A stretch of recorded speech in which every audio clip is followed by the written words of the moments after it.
Assalamu alaikum dear students. Today I will discuss Romeo and Juliet by William Shakespeare. Before starting my video, please subscribe my channel and like my video. Romeo and Juliet ये basically एक tragic love story है और इसमें तमाम जो है ये play एक लव बेस्ड प्ले है। तो फर्स्ट ऑफ ऑल हम विलियम शेक्सपियर की बायोग्राफी कुछ डिस्कस कर लेते हैं। विलियम शेक्सपियर की बर्थ, विलियम शेक्सपियर जो है वो स्टार्टफोर्ड जो है उसमें पैदा हुआ। ये कब पैदा हुआ? 1564 में। और इनके फादर जो है वो प्रॉस्पेरियस मैन थे, मतलब कि काफ़ी अमीर घराने से था। इसके फादर जो है वो वेल्थी पर्सन में इंक्लूड होता है। देन हम इनकी एजुकेशन की बात कर लेते हैं। विलियम वर्ड्सवर्थ ने कोई ज़्यादा एजुकेशन हासिल नहीं की, बल्कि इनकी कोई लिमिटेड फॉर्मल एजुकेशन थी, मतलब लिमिटेड एक स्कूल में गए, लोकल ग्रामर स्कूल में, और वहाँ से इन्होंने एजुकेशन हासिल की। और इनकी शादी जो है वो 1582 में एनी हाथवे से हुई और इनके जो है वो 3 चिल्ड्रंस थे।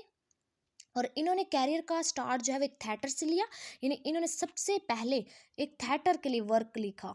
ठीक है, यानी प्ले राइटर ये थे थिएटर के, ये सबसे पहले इन्होंने वर्क प्ले राइट जो है वो राइटिंग स्टार्ट की, वो थिएटर से की। इसके बाद ये फिर शेयर होल्डर भी बन गए।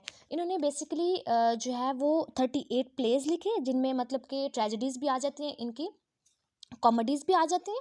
इनके अलावा इन्होंने 154 सोनेट्स लिखे और 2 लॉन्ग पोइम्स भी लिखे। इनके फेमस वर्क इनके प्लेज में आ जाता है, ट्रेजेडीज़ में Othello, King Lear, Macbeth, Hamlet and और respective topic Romeo and Juliet. Then इन्होंने कुछ पोइम्स लिखी। अब इनकी फेमस पोइम है Venus and Adonis and the rape of Lucrece. ये इनके फेमस पोइम्स हैं।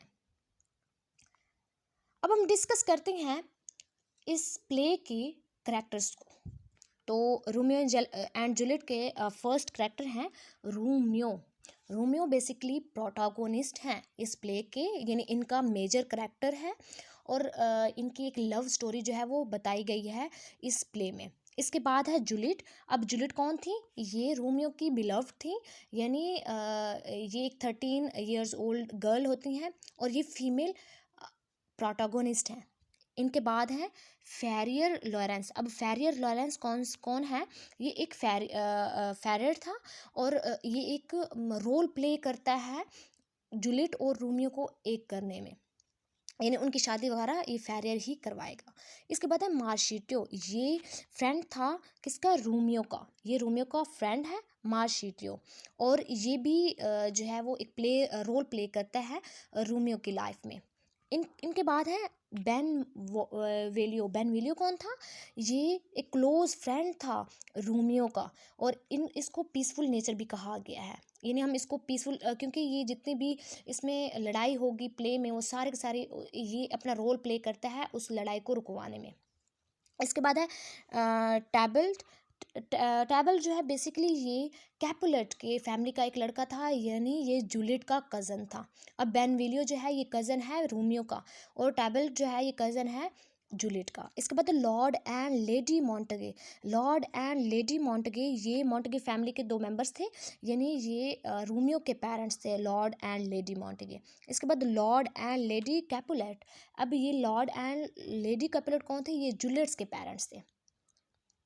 देन हमारे पास कुछ करैक्टर और हैं। इनमें आ जाते हैं एक नर्स। अब नर्स कौन थी? ये जूलियट्स की केयर टेकर थी, मतलब ये जूलियट को बड़ा प्यार करती थी, उनसे फेथफुल थी, और जूलियट जो है वो अपनी माँ से ज़्यादा इसके साथ अटैच थी, नर्स के साथ, क्योंकि इसकी केयर टेकर जो है वो सारा का सारा वो इसकी नर्स करती थी। इसके बाद है काउंट ऑफ पेरिस। अब ये काउंट ऑफ पेरिस जो है ये एक लड़का जो कि वेल्दी था, वेल्दी फैमिली से इसका बिलोंग था, और ये ख्वाहिश करता था इससे शादी करने के लिए, जूलियट से शादी करने के लिए। ठीक है, और जूलियट के पेरेंट्स मान भी जाते हैं अपनी बेटी इस पेरिस को देने के लिए। इसके बाद है प्रिंस एस्किलस। अब प्रिंस एस्किलस ये बेसिकली वेरोना जहाँ पर ये प्ले सेट आउट हुआ है, यानी इसकी सेटिंग जो है प्ले की वेरोना में रखी गई है, तो ये वहाँ का रूलर था। इसके बाद है बेल्थशर। ये भी लॉयल था रोमियो का सर्वेंट, ये इसका सर्वेंट था और लॉयल सर्वेंट था। इसके बाद है सैम्पसन्स एंड ग्रेगरी। अब ये कौन थे? ये दोनों सर्वेंट्स थे कैपुलेट्स फैमिली के। इसके बाद हम स्टार्ट करते हैं समरी। अब ये समरी स्टार्ट होती क्या है, इस प्ले में दो मेजर फैमिलीज हैं, Montague and Capulets. Montague family में आ जाते हैं रोमियो, और कैपुलेट्स फैमिली में लड़की आ जाती है जूलियट। अब इन दोनों फैमिलीज़ की, यानी मॉन्टेग्यू और जो जूलियट्स कैपुलेट्स हैं, इनकी बहुत पुरानी दुश्मनी चल रही है, यानी ये काफ़ी अरसे से दुश्मनियाँ जो हैं वो दोनों आपस में निभा रहे हैं। अब जो मॉन्टेग्यू फैमिली में है रोमियो, ये प्ले स्टार्ट होता है रोमियो से। अब मॉन्टेग्यूज और कैपुलेट्स के सर्वेंट्स आपस में लड़ रहे होते हैं, वहाँ पर एंट्री हो जाती है बेनविलियो की। अब बेनविलियो कौन था, ये रोमियो का कज़न, जिसको हमने पीसफुल नेचर का। अब ये आता है और वहाँ पर सर्वेंट्स की लड़ाई ख़त्म करवाता है, लेकिन जो वहाँ पर एंट्री हो जाती है, लड़ाई वाली जगह पर एंट्री हो जाती है कैपुलेट्स फैमिली में टैबलेट की। अब टैबलेट कौन था, ये जूलियट का कज़न टैबलेट। टैबलेट की एंट्री होती है और वो लड़ाई को बढ़ावा देता है, यानी वो लड़ाई में इजाफा करवाता है। तो बेनविलियो और टैबलेट जो है वो आपस में उलझ पड़ते हैं। अब इन सबकी लड़ाई ख़त्म कब होती है, जब प्रिंस की एंट्री होती है, प्रिंस एस्किलस की एंट्री होती है, और वो इनसे कहता है कि अगर दोनों फैमिलीज इसी तरीके से लड़ती रहे, इनके सर्वेंट्स लड़ते रहे, इनके मालिकान लड़ते रहे, तो ये दोनों के लिए अच्छा नहीं होगा। यहाँ पर लड़ाई ख़त्म हो जाती है। अब जो बेनविलियो है वो अपने मालिकान को सारा कुछ बताता है। किसको, इनके मालिकान, या कह लें इनके जो अंकल आंट हैं, वो कौन थे, रोमियो के फादर और उनकी मदर, यानी लेडी एंड लॉर्ड मॉन्टेग्यूज। वो उनको सब बताता लड़ाई। तो कहते हैं ड्यूरिंग लड़ाई बेनविलियो, वो रोमियो कहाँ था। अब ये सब वो किससे कह रहे हैं, बेनविलियो से कह रहे हैं कि लड़ाई के दौरान रोमियो कहाँ पर था। तो कहते हैं कि रोमियो जो है वो आजकल खोया खोया खोया रहता है, वो वहाँ पर मौजूद नहीं था। अब बेनविलियो जो है वो जाके रोमियो से पूछता है कि तुम्हारी ये कंडीशन क्यों है। तो वो बताता है, रोमियो बताता है बेनविलियो को कि मैं ना किसी के साथ किसी में इंटरेस्टेड हूँ, ठीक है, यानी किसी के साथ मेरा लव है। अब वो पूछता है बेनविलियो के भी किस में इंटरेस्टेड हो, कौन है वो लड़की। तो देन वो सारी अपनी स्टोरी बताता है कि रोसेलाइन नेम की एक लड़की है जिसमें मैं इंटरेस्टेड हूँ, और ये फर्स्ट साइड लव है, यानी मैं उससे मोहब्बत करता हूँ, लेकिन वो लड़की मुझ में इंटरेस्टेड नहीं है, लेकिन वो इससे ये चाहता है कि वो इससे मिले। तो ये रोमियो जो है बेनविलियो और जो मार्शिटियो था, इसका वो मार्शिटियो भी इसका फ्रेंड है, मार्शिटियो और बेनविलियो को सब स्टोरी बताता है और कहता है कि मुझे बताओ मैं कैसे उससे मिलूँ, मैं मिलना चाहता हूँ उससे। देन ये एक प्लान बनाते हैं मिलने का, लेकिन वो प्लान सक्सेसफुल नहीं होता। फिर अब कैपुलेट्स फैमिली में जो कैपुलेट है वो मिलता है काउंट पैरिस के साथ। अब काउंट पैरिस कौन है, वो वेल्दी मैन, वेल्दी बॉय जो है, उससे मिलता है, और वो काउंट पैरिस से कैपुलेट से कहता है मैं आपकी बेटी जूलियट में इंटरेस्टेड हूँ और मैं उससे शादी करना चाहता हूँ। अब कैपुलेट कहता है कि मेरी बेटी अभी छोटी है, 13 ईयर्स की है, तो इतनी जल्दी उसकी शादी नहीं हो सकती, थोड़ा टाइम दे। देन वो उसको डिनर पे इनवाइट करता है, कैपुलेट्स इनवाइट करता है काउंट पैरिस को डिनर पे। वो कहता है हम एक डिनर रखते हैं, आप उस पर आ जाइएगा, तो जूलियट से आपकी मुलाकात हो जाएगी, जूलियट आपको भी देख लेगी, आप जूलियट को भी देख लेंगे। देन इन्होंने एक डिनर अरेंज किया। अब उस डिनर में लोगों को इनवाइट करना था, तो वो इनविटेशन एक सर्वेंट के हाथ भेजते हैं हर जगह पर। अब वो सर्वेंट वो पढ़ा लिखा नहीं था, तो उसे समझ नहीं आ रही थी किस किस को इनवाइट करना है। तो वहाँ पर गली में इन्हें ये रोमियो, बेनविलियो और मार्शिटो मिल जाते हैं, तीनों दोस्त ये खड़े थे। तो देन वो सर्वेंट, उनका कैपुलेट्स का सर्वेंट उन्हें कहता है कि मुझे पढ़ दो भाई किस किस के नेम है, हम इनवाइट करें। तो जब वो लिस्ट पढ़ते हैं, तो रोमियो जब लिस्ट पढ़ता है तो वहाँ पर नाम वो उसकी लवर रोसेलीन का भी लिखा हुआ था कि वो भी इस पार्टी में आएगी, यानी कैपुलेट्स में की फैमिली की जो पार्टी है वहाँ पर रोसेलीन भी आएगी। ये खुश हो गया और कहता चले इस बहाने मेरी मुलाकात हो जाएगी रोसेलीन से। तो ये तीनों दोस्त जो हैं वो अपना भेस बदल कर, यानी किसी और भेस में मास्क वगैरह लगाकर ये लोग पहुंच जाते हैं कैपुलेट्स फैमिली की डिनर पे, उनकी पार्टी में। अब ये रोमियो जो है वहाँ पर मिलता है जूलियट के साथ। जूलियट के साथ जो है ये वहाँ पर जूलियट में इंटरेस्टेड हो जाता है, मतलब कि ये सबको भूल जाता है। रोसेलीन, हालांकि जिसे मिलने आते हैं रोसेलीन से, इनकी जो जिसे प्यार करता है उसको भी भूल जाता है जूलियट को देखने के बाद, जूलियट इतनी प्यारी होती है।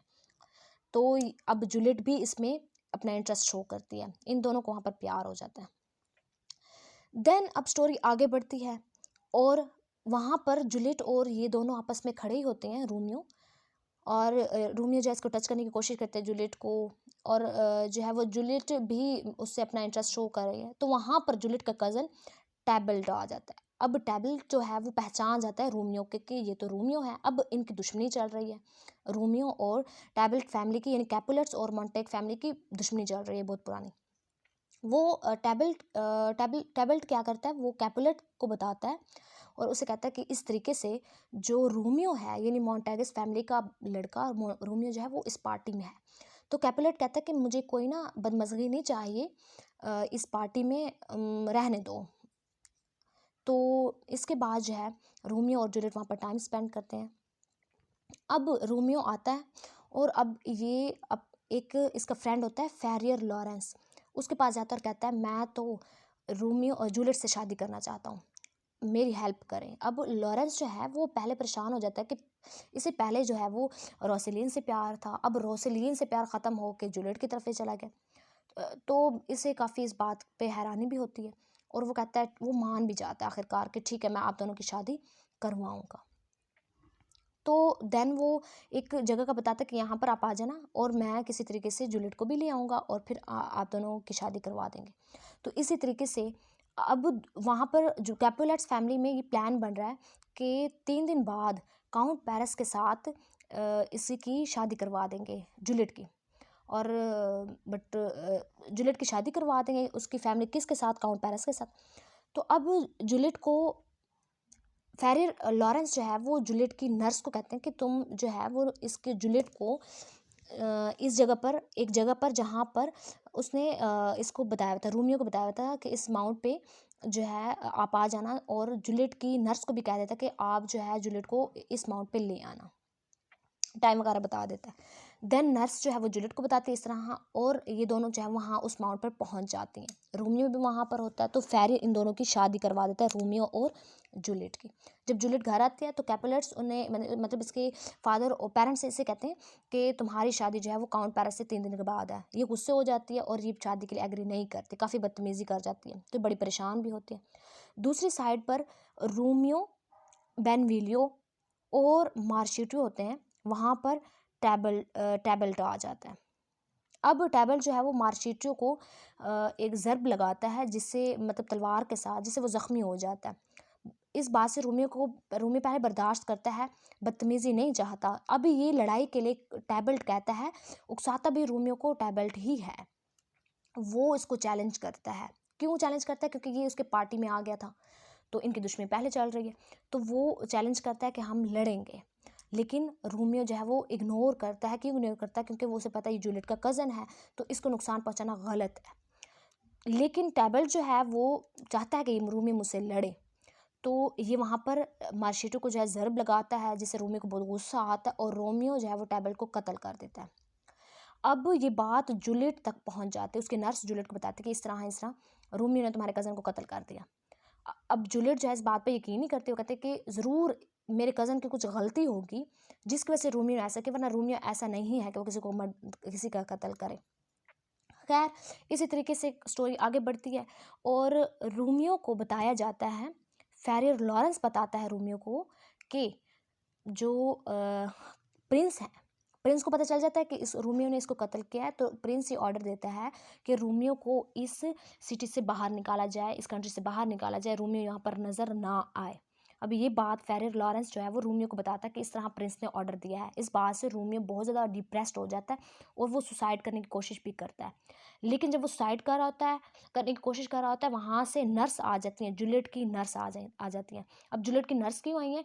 वो ये बताने आई हैं कि जूलियट जो है वो आपका वेट कर रही है और आपसे मिलने के लिए बेताब है। अब रोमियो जो है वो उसे कहता है, रोमियो जो है, क्योंकि वो तो नहीं जा सकता, रोमियो क्यों नहीं जा सकता? क्योंकि वहाँ पर ऑर्डर आया हुआ है कि रोमियो को यहाँ से बाहर निकाला जाएगा और इस वजह से रोमियो डिप्रेस्ड है।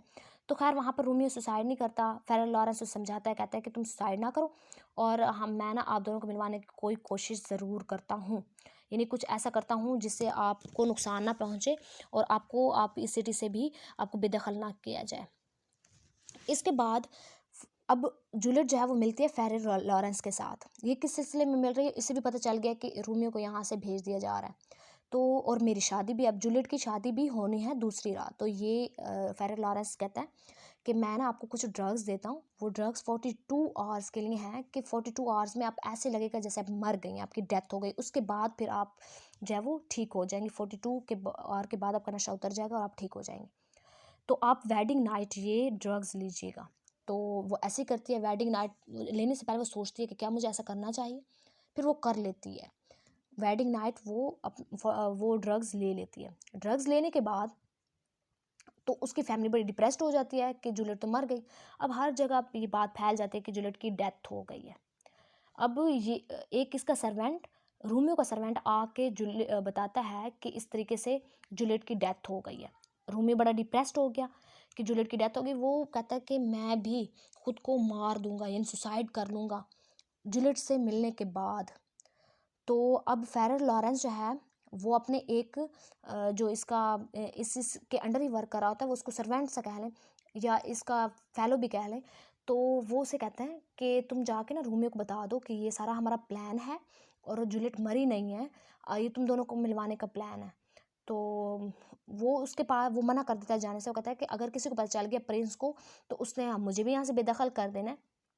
खैर, इसके बाद रोमियो का क्या करता है, वो जहाँ पर जूलियट जो है वो उसे दफन किया हुआ होता है, वो वहाँ पर आ जाती है, उसके मकबरे पर आ जाती है। तो वहाँ पर आने के बाद जो है वो जूलियट को बाहर निकालता है रोमियो। काउंट पेरिस भी ऑलरेडी यहाँ पे मौजूद होता है। तो काउंट पेरिस जो है वो जैसे रोमियो को देखता है वो छुप जाता है। तो वो उसको बाहर निकालता है और जो है उसे किस वगैरह करता है सारा कुछ, और उसके बाद वो जो है सुसाइड कर लेता है। सुसाइड करने के बाद प्रिंस आता है और प्रिंस दोनों फैमिलीज़ को इस इलाके से बेदखल करने के लिए कहते हैं। कहते हैं कि तुम दोनों फैमिलीज़ की वजह से दो लवर्स बिछड़ गए हैं, दो लोगों की डेथ हो गई है, तो तुम लोगों की सज़ा यही है कि तुम यहाँ से निकल जाए, तो चले जाओ। लेकिन वो खैर आपस में दोनों जो है वो सुलह कर लेते हैं, दोनों फैमिलीज़, और ये तय करते हैं कि हम इन दोनों पर जो है एक अच्छी सी कह लें इनके मुकबराजात बनाएंगे ताकि लोगों के लिए एक सबक हो, ये एक लव स्टोरी जो है वो लोगों तक पहुँचे। इसी के साथ ये प्ले एंड हो जाता है। तो ओवरऑल ये प्ले जो है, इस प्ले में एक ट्रू लव स्टोरी जो है वो बताई गई है, और जिसमें जो है वो जूलियट दिखाया गया कि जूलियट जो है उसकी लास्ट पे जो है वो ठीक तो हो जाती है ना, जूलियट वापस सही हो जाती है। तो जूलियट जब उठती है वो रोमियो को देखती है तो वो भी उसके साथ सुसाइड कर लेती है। सो इसके साथ ओवरऑल जो एक दिखाया गया है इस प्ले में, वो यही दिखाया गया है कि ट्रू लव स्टोरी को बताया गया कि कैसे दो जो है लवर वो एक दूसरे के लिए सुसाइड करते हैं। तो एक ट्रेजिक लव स्टोरी थी, और आई होप कि आप लोगों को आज का ये लेक्चर समझ में आया होगा। Thank you for watching my video.